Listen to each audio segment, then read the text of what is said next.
Good evening, friends. I'm Mr. Narratory, and tonight's story is a little different.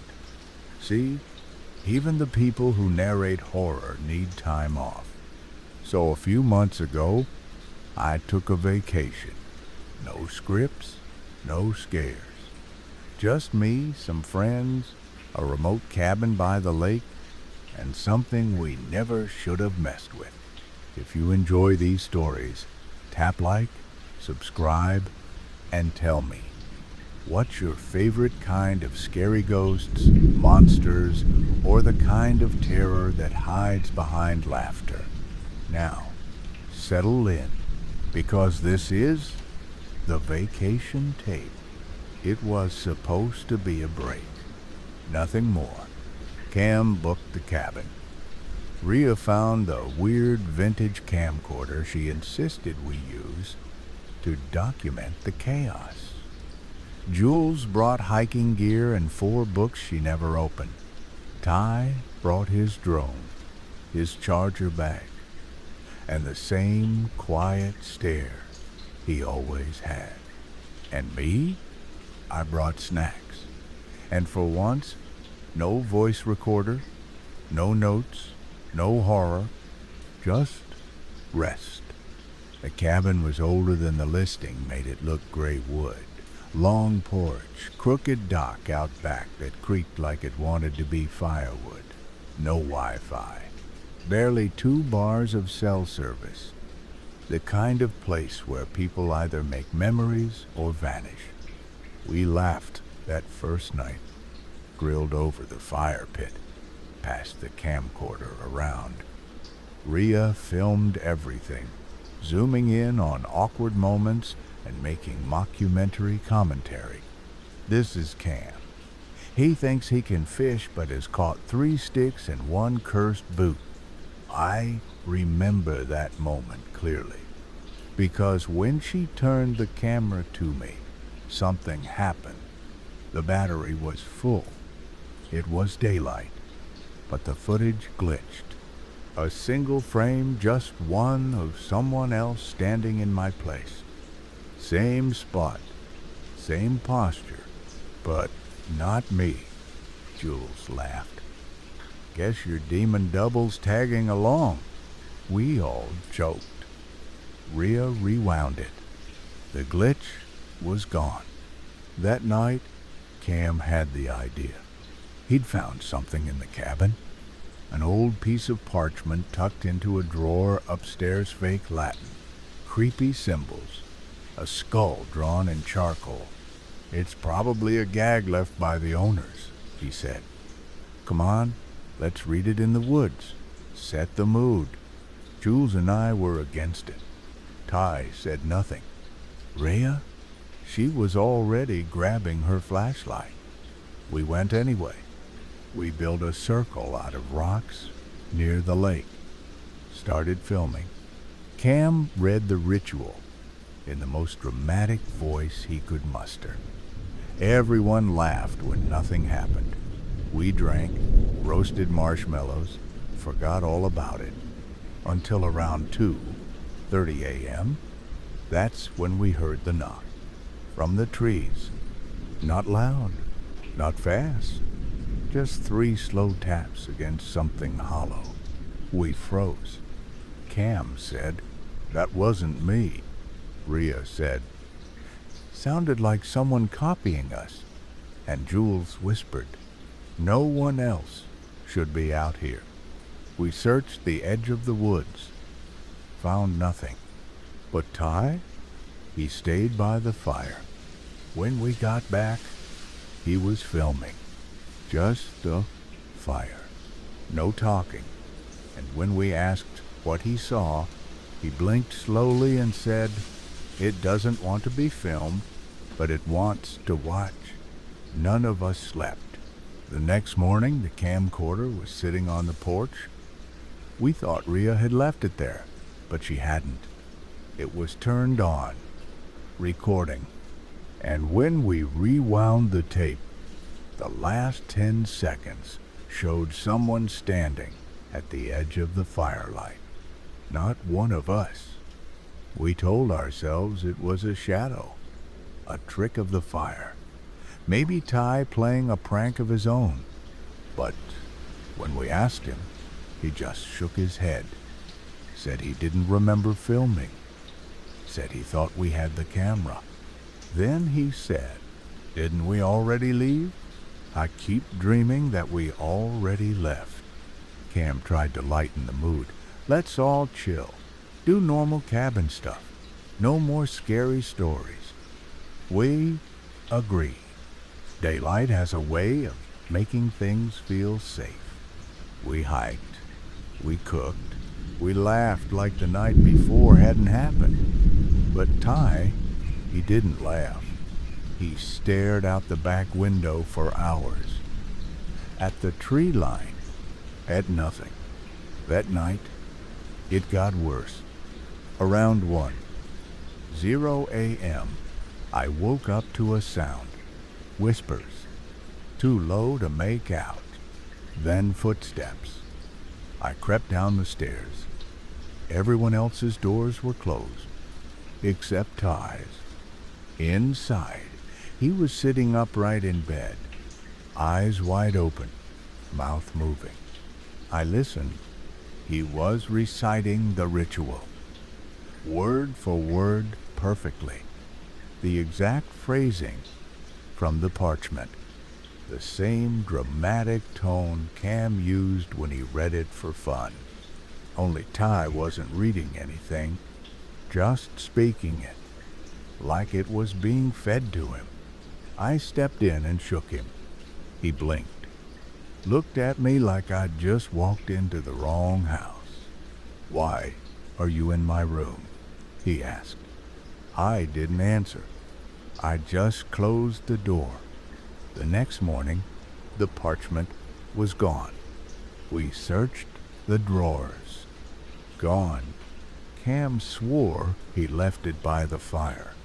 Ty said nothing. Rhea found something new carved into the wood under the porch railing. Read again. Louder this time. Jules wanted to leave. We all did, but no one said it. Instead, we decided to take the boat out, clear our heads. There was a little rowboat tied to the dock. We hadn't used it yet, but when we got there, something was waiting inside. The parchment, soaked, torn, but rewritten in red ink, and at the bottom, something new had been added. One said it for fun. Now one must say it for real. That night, we locked all the doors. No fire, no music, just 5 people pretending everything was normal. Ty didn't eat, just stared at the camcorder. And at one point, I swear I heard him whisper to it, "It wants its name back." I went to bed early, tried to sleep.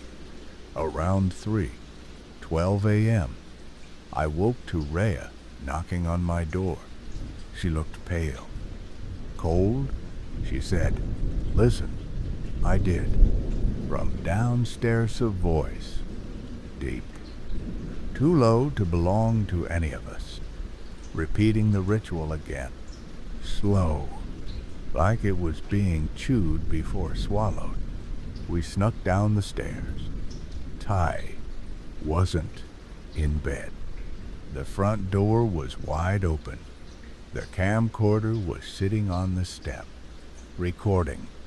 Its battery, somehow, still full. We watched the tape back inside. The footage showed Ty walking into the woods alone. Then, static. Then someone else walking back, carrying the parchment. But it wasn't Ty. The shoulders were wrong, the arms too long, and the head turned once, just slightly, toward the camera. But the face didn't blur like a glitch. It folded, like paper bending back on itself. Then the screen went black, but the audio kept going, and we heard one word deep and gurgled like water in a throat. Again, we locked the doors. All of them. We counted 5 of us in the cabin, but no one saw Ty come back. And when I looked at the tape again, frame by frame, the face that folded back, it wasn't Ty's. It was mine. We stopped using the camcorder. Rhea took the battery out. Jules locked it in her suitcase. I wrapped the whole thing in 2 towels and shoved it in the bottom of the pantry. It didn't matter. That night, we heard it click on. Not the sound of the lens or tape, the whirring, the unmistakable buzz of recording. Coming from inside the walls, we tore the pantry apart. Cam opened his suitcase to prove the battery was still in there. It was, but it was also missing pieces. The connectors had melted, or maybe been dissolved, like something chewed through the plastic and left teeth marks too small to be human. Rhea tried to laugh it off. Probably some chemical reaction. Nobody laughed back. We agreed to take shifts sleeping. Cam and I stayed up first. At 2:37 a.m., the knocking started.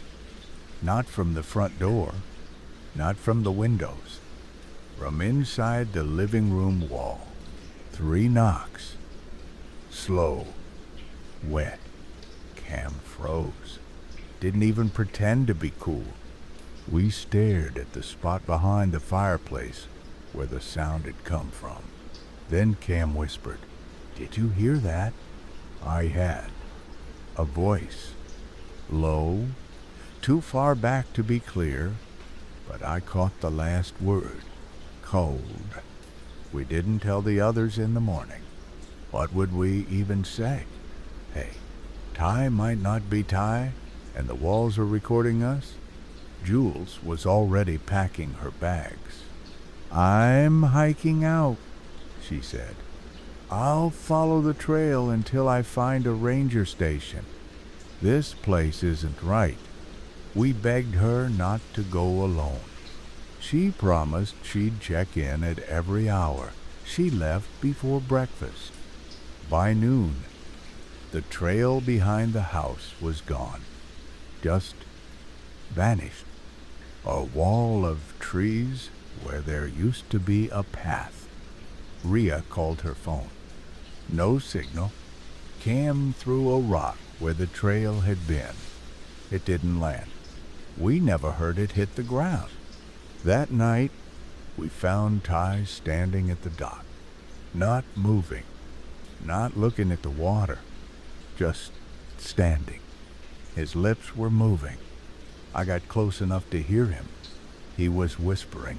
"Say it again. Say it better. Say it louder." We let him inside, put him to bed. Cam locked his door from the outside. "Just in case," he said. An hour later, the door was open. Ty was gone, and someone else was in his bed. But when we turned on the light, the bed was empty. Sheets cold, I slept on the couch. Cam slept with a knife. Rhea didn't sleep at all. At 4:12 a.m., I woke up to the sound of the camcorder clicking on. It was on the table, pointed at me. The screen read, "Recording 3 hours and 59 minutes. I unplugged it. It stayed on. I smashed it. The screen flickered, then cut to black, then lit back up. But this time, it showed Ty sleeping in the attic.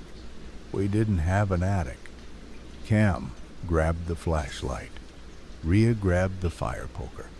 We found a hatch in the hallway ceiling we'd never seen before. Inside, a short ladder. Dust. and a thin mattress covered in something wet. Ty was there, sitting up, smiling. He looked at me and said, "We needed a room to finish the ritual. Now we just need someone to answer." And from the floor beneath him came the sound of a second voice, laughing. In Jules' voice, we never found Ty's footprints in the attic. Only damp smears. And that mattress, it wasn't dusty. It was used. Sunken in the center. Stained. Something had been sleeping up there before any of us arrived. We didn't talk about it. Just helped Ty back down, tucked him into the living room with a blanket, and watched him sleep like nothing had happened. Except he didn't sleep. He just stared at the ceiling, mouth moving, whispering words we couldn't hear anymore, like he was talking to something quieter than us. Jules came back the next morning, not from the trail, from the woods behind the outhouse. No backpack, no scratches, no dirt, just calm, wide-eyed Jules, like she hadn't hiked at all. Cam ran out to hug her. She didn't hug him back. She just said, "It followed me into the trees. It's almost done making itself. Where's the camera?" We told her we destroyed it. She smiled, said, "Good, that means it's recording now." Inside, the camcorder sat on the kitchen counter, intact, clean, its lens pointing at the ceiling fan, spinning, like it was waiting to catch the right motion, the right moment, the right thing walking past. We didn't touch it, didn't even get close. Rhea said we should bury it. Cam said we should burn it. Jules said, "You can't bury a throat. You can only feed it or choke on it." Then she turned the camcorder toward herself and pressed record. That night, no one talked. No music. No phones. Jules sat by the fire outside, cross-legged, staring into the flame like it was telling her secrets. Rhea joined her. Cam and I stayed inside. I tried to sleep. I really did. But at 3 a.m., I heard it. The ritual, playing again. Not spoken, played. From the tape deck, the one we never touched. Cam was still asleep, so I crept toward the living room. The tape rolled on its own, playing the same lines Cam had read days earlier. But the voice was distorted now, deeper, wet, like it was speaking through lungs not built for words. I hit stop. It kept playing. I yanked the plug. It kept playing. I smashed the deck against the floor. It stopped for 2 seconds. Then the fireplace flared. Outside, bright, too bright. And I heard Jules laughing. Not full laughter, just short bursts, like someone practicing. Then Rhea screamed. Cam and I rushed out. The fire was fine. Rhea stood frozen. Jules was gone. She'd left the camcorder on the stump beside the pit. Recording, Rhea pointed to the trees. Said, "She went in, but not through." We asked what that meant. She just whispered. She folded. The camcorder tape showed Jules walking away from the firelight, then turning, looking at the camera, and pulling her own face back like pages of a book. There was something underneath, teeth that didn't stop, a second smile.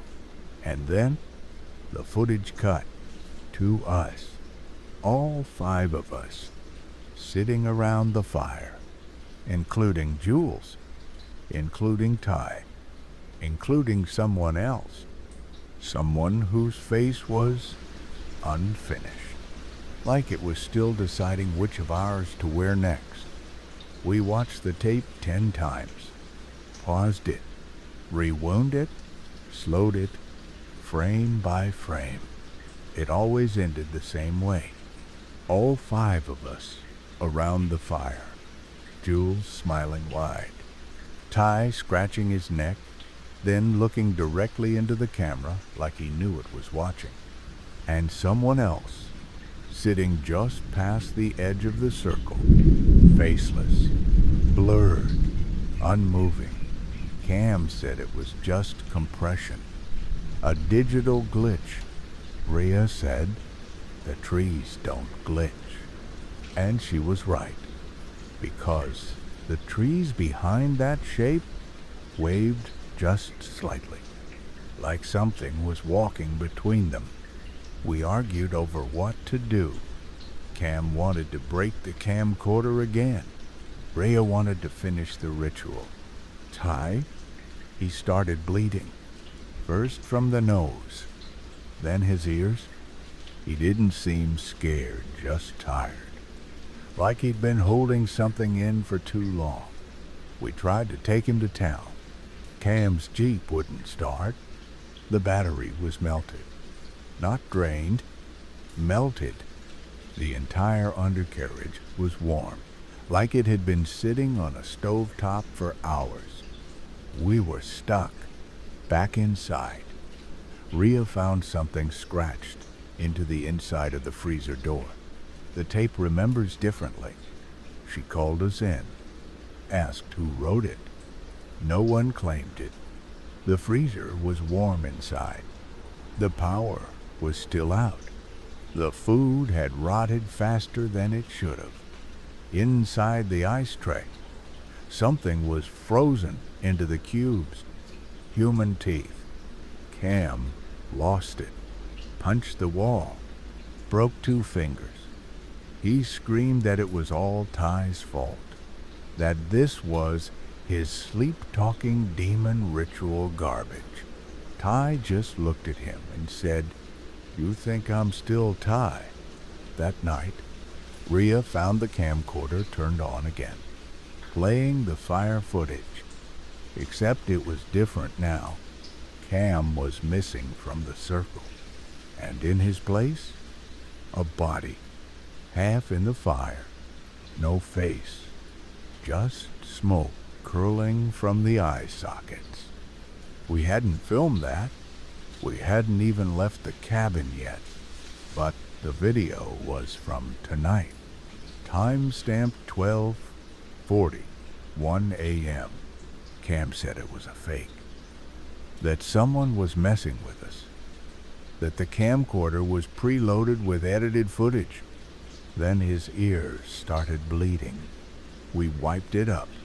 He said he felt fine, but the next time he walked past the mirror in the hallway, he stopped, stared, and whispered, "That's not how I stand." Rhea checked the tape again, paused it on the fire scene, watched it loop in one frame. If you paused just right, you could see someone in the trees. Cam, watching us, recording, even though he was in the cabin with us right then, holding his head, bleeding, muttering the ritual again and again, in a voice that wasn't his. Speak its shape. Let it grow. Bleed your name into the fire. Show it what you're made of. I grabbed the camcorder, tried to throw it in the lake. It wouldn't let go. Not metaphorically, literally. My fingers wouldn't unclench. I could feel the plastic heating under my palm, like it was alive. It whispered back. The screen blinked. "Don't break it. You're not done yet. The camcorder doesn't need us anymore. We tested it. Left it in a locked cabinet overnight. Battery removed. Taped shut. Camera lens covered. At 3:14 a.m., we heard it recording. Not from the cabinet, from the bedroom. Rhea found it on the floor by her mattress, lens pointed at her face. The lens cap was off. The tape was spinning. The screen showed footage she hadn't lived yet. She was screaming, begging us not to light the fire. Cam was gone. Ty was standing beside the dock, holding a knife that wasn't his. We checked the tape together. The footage was too clean. No grain, no noise, no flicker. Just crystal clear images of things we hadn't done yet. But the most terrifying part? In the last few seconds, the camera panned by itself, turning toward me. Future me, looking straight into the lens, and saying, "Please don't watch what comes next." Then black. Cam wanted to run. Didn't even grab a jacket. He took off through the trees, flashlight bouncing. We didn't stop him. Not because we didn't care, because something told us we'd see him again. Not the same, though. Not whole. An hour later, we found his boots outside the front door, neatly placed, still warm. No Cam, just a smear of ash across the welcome mat, and a single word written in soot across the window, "Replace." Ty didn't speak for hours. He just sat on the couch, mouth slightly open, as if listening to something far away. When he finally spoke, it wasn't to us. He looked at the camcorder still sitting on the table and whispered, "They took his shape. They'll wear it better." That night, we locked every door, barred the windows, shoved furniture in front of the hallway. We took turns, holding the camcorder, like if we watched it closely, it couldn't move. Rhea was on watch when the screen flickered. Footage began to play. She didn't press anything. The tape showed the fire pit, empty. Then a hand rising from the coals. Then Cam face burned, skin folded, teeth all wrong, pulling himself from the ash and standing like nothing had ever been broken. He turned toward the camera and smiled. "Let's film something new," he said.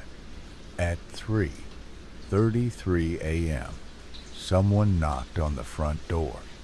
3 slow, deliberate knocks. We didn't answer. Then the door unlocked itself. Hinges creaked. We held still, held our breath. Footsteps entered. Heavy, wet, slow. The camcorder turned toward the hallway. The screen lit up. It showed me, standing in the hallway, except I was still sitting on the couch. And my copy turned to the lens and whispered, "You're going to burn me tomorrow. Please, make it quick." We should have destroyed it. The camcorder, the tape, all of it. But something in us wouldn't let go. Rhea said it best. It's not the camera that's cursed. It's what we let it see. We didn't sleep. The footage from the night before kept looping. I tried taking the batteries out again, tearing the tape apart. But every time we looked away, the camcorder fixed itself. By morning, it showed new footage. Ty in the fire, alive, but tied to the post, skin blistering, mouth taped shut. Me holding the lighter, Rhea crying in the background. A voice behind the camera said, "Say your part. Finish the frame." I dropped the camcorder. It didn't break. It never breaks. Rhea picked it up and pointed it at me. "Say it," she whispered. "What? You know what it wants." We stopped pretending after that. Ty hadn't spoken in hours, not even a whisper. His body was cold, but he was still breathing, sort of. He didn't blink anymore, just stared at the wall like it was playing something only he could see. And then, at 2:09 p.m., he stood up. No warning, no word. He walked to the fire pit, lit it himself, and sat down beside the flames, waiting. Rhea followed. She didn't speak either, just held the camcorder and aimed it at the fire. It turned on without her touch. The screen read, "Final tape, 1 second." Inside the cabin, I found a note on my pillow. It wasn't paper. It was film stock, and scratched into it barely legible. Someone has to finish the ending. Someone has to die in frame, or it doesn't count. I watched from the window. Ty didn't move. Rhea turned the camera toward the tree line, toward something walking out. Cam, or something that looked like Cam, burned, melted, but smiling like it wasn't painful anymore. He sat beside Ty, took his hand, said, "You came back wrong. Let's fix it this time." The camcorder turned toward me. Inside the lens, I saw myself already walking out the door, lighting the match, speaking the final words of the ritual, completing the circle. I hadn't done it yet, but the tape said I would. The screen said, "You're the last frame." I could hear them outside, chanting now. Ty's voice, Rhea's, Cam's, all layered, all blending into something not human. A sound like teeth grinding against glass. The fire cracked, and something rose out of it. Not a person, just a shape with too many arms and no face. The screen blinked. Now or never. I picked up the tape, walked to the pit. The fire reflected my face wrong. Longer, stretched, like I was already halfway gone. They turned to me in unison, smiling, and I asked, the only thing that mattered, what happens if I don't finish it? They didn't answer. The camcorder did. The screen turned black, and a single phrase appeared. Then we start again. The flames didn't feel hot. They felt familiar, like opening a door to a house you forgot you lived in. Rhea stood opposite me, camera in hand. Ty sat beside the fire, still holding Cam's burned hand, like it was a rope tying him here. No one spoke, but the chanting continued inside my head. The ritual repeating, softly, like it had memorized itself through us. I took a step toward the pit. The fire flared not outward, but inward, curling like it was being pulled back down into something deeper. I said, "We don't have to do this. Kamif." It was still. Cam looked up. His voice was like wind pressed through bone. "We already did. You're just catching up." The camcorder whirred. Rhea focused the lens. "Peek it," she said, "or the tape plays forever." I looked at Ty. He was smiling now, but not with his mouth, with his eyes, like something behind them was finally home. I looked at Rhea, tears streaming, but she never blinked. She whispered, "It hurts more when you try to remember. Say it, Let it burn clean. So I did. I recited the words Cam read that first night. I didn't need the parchment. They were already in my mouth. I said them like I'd practiced for years. And as I spoke, the wind died. The fire turned blue, and something stepped out from behind it. Not a person, not even a body, just a hole where a face should be. It reached for me, touched my forehead, and I saw everything. The cabin, the ritual, the laughter, all of it looping, dozens of times, hundreds, different groups, different names, always 5, always a prank, always a camera, and always someone saying the words anyway. Sometimes Cam, sometimes someone else, but always someone, always recorded. The thing leaned in. Its voice was my voice, backwards, cracked.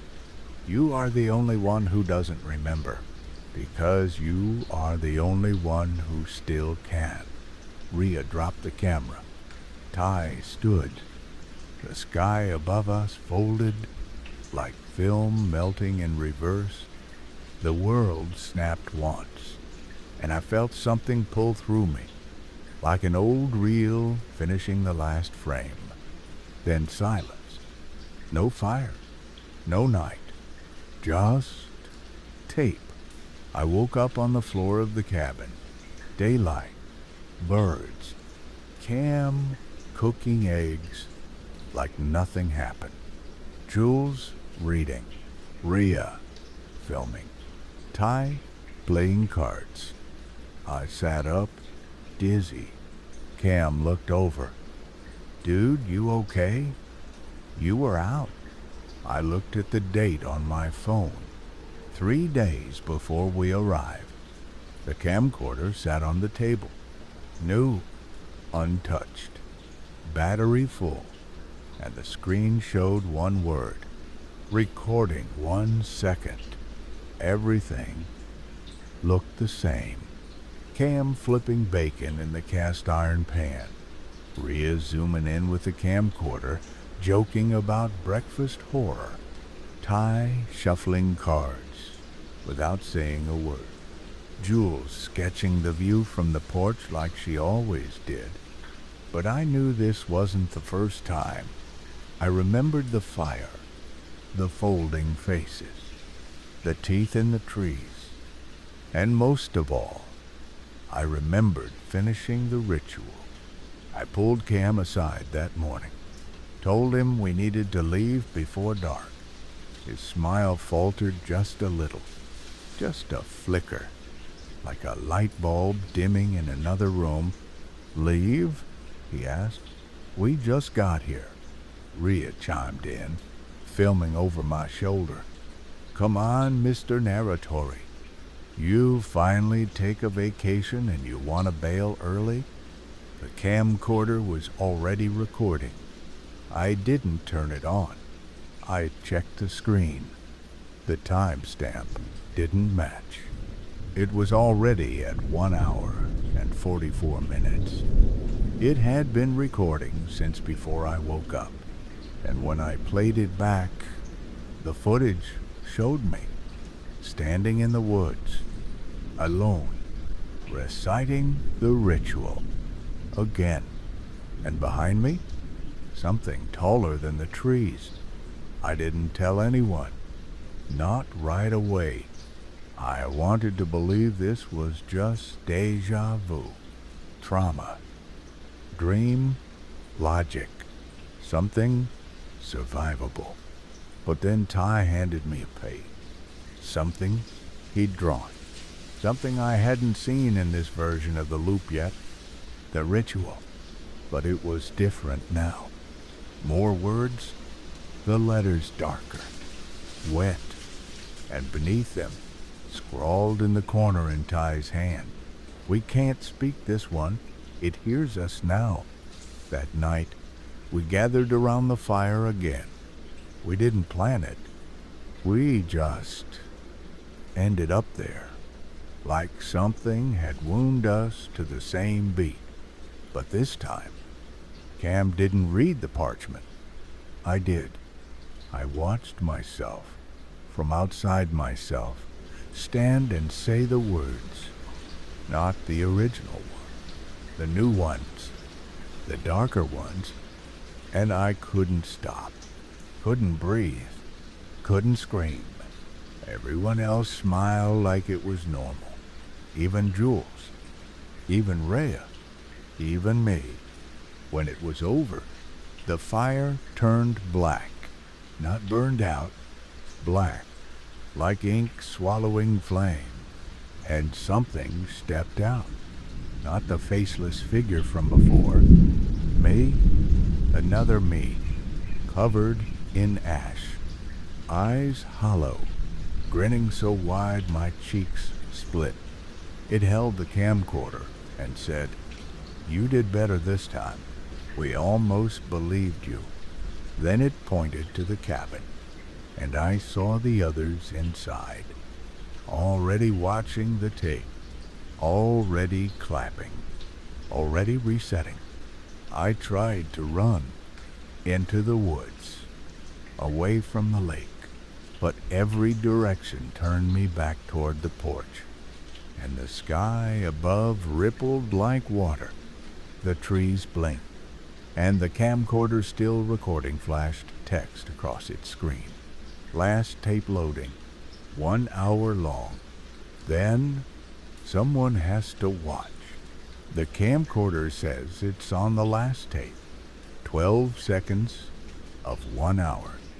It's still rolling, still filming, but now it's not pointed at anything outside, just me, sitting at the fire pit, alone. The others are gone.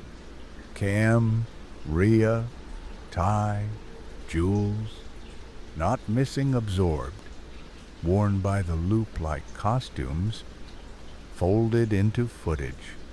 They played their parts perfectly, and now it's asking me to finish mine. The tape plays future tense. That's the trick.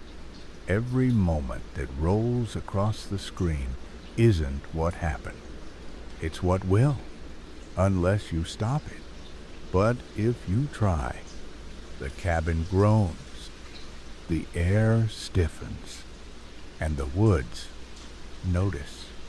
They start whispering, first in your voice, then in the voices of your friends, and then in something worse, something behind your voice, wearing it like a borrowed hoodie.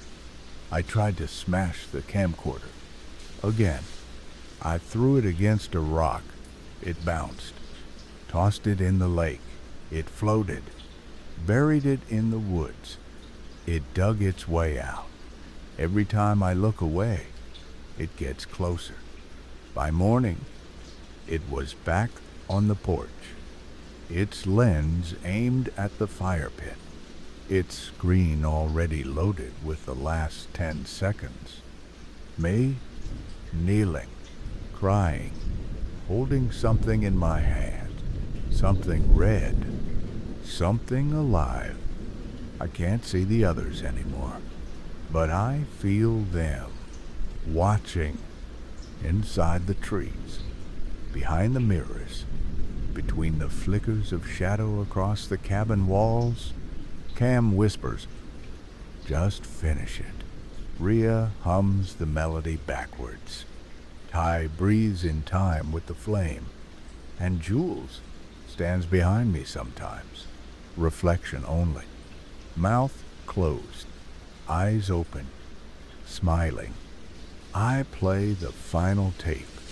The fire flares, and the figure steps out again. But this time, it isn't me. It's you.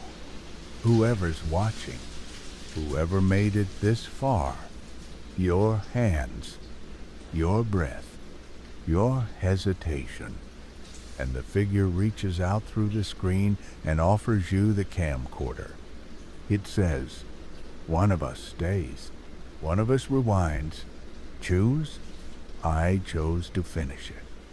Because someone has to. Someone has to stay behind and be the one who remembers.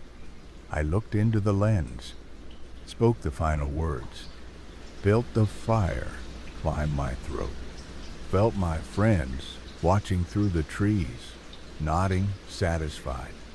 And then, silence. No tape, no trees, just static. And the word, end. Now I'm back, somewhere close to home, but not quite. Sometimes I see the others walking by in crowds, always in groups of 5, always with a camera nearby.